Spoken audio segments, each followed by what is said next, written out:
Je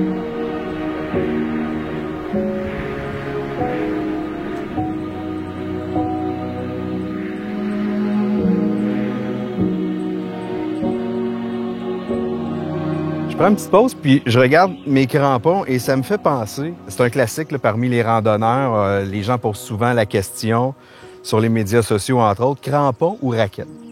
Les crampons, il faut toujours les avoir dans le sac à dos, en tout temps, surtout évidemment à partir du mois de novembre jusqu'au printemps, parce que en cette période-ci, par exemple, au mois de mars, la neige est un petit peu plus molle de jour, elle a tendance même à fondre en surface, puis évidemment à se glacer pendant la nuit. Donc, en matinée, quand on démarre notre rando, on est sur une surface qui est croustillante, qui est durcie.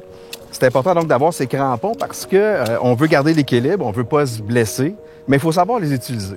Je croise beaucoup de gens qui portent des crampons, qui ont des crampons, mais savent pas comment marcher avec ceux-ci. La chose à faire et à retenir, c'est qu'il faut absolument avoir un maximum de pointes sur la surface.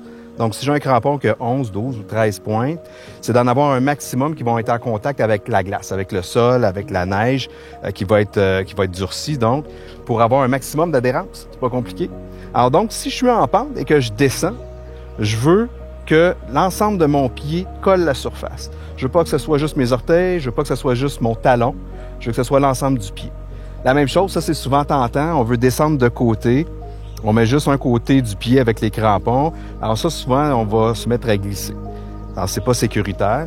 La même chose, on va avoir l'ensemble des crampons sur la surface. Si on fait cette méthode-là, qui est quand même plus difficile pour les débutants. Mais de face, là, c'est vraiment l'idéal. Donc, de continuer de marcher normalement, mais toujours penser qu'on veut un maximum de pointes sur la surface.